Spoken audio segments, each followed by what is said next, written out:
Of course single જ રહેવું જોઈએ. और अभी तो रुको, क्लाइमैक्स अभी बाकी है. મિત્રો અહીંયા 3-4 ગર્લ્સ નું ગ્રુપ બેઠું છે.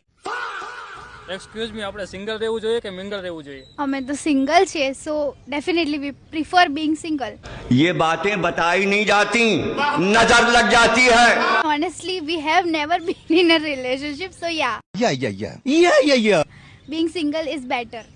તમારું શું કેવું છે? સિંગલ જ રહેવું જોઈએ, ઓછી મગજમારી. એક્સક્યુઝ મી, હું વિડીયો બનાવી રહ્યો છું. આપણે વેલેન્ટાઇન ડે માં સિંગલ રહેવું જોઈએ કે મિંગલ રહેવું જોઈએ?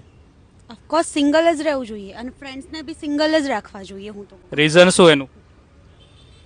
ફ્રીડમ બની રહે લાઈફમાં, મગજમારી બી ઓછી અને બસ શાંતિ બની રહે. તમારું કઈ Happiness, free life. Princess treatment આપવા વાળો છોકરો મળે અને અન્ડરસ્ટેન્ડિંગ હોય તો મિંગલ થઈ જવાય.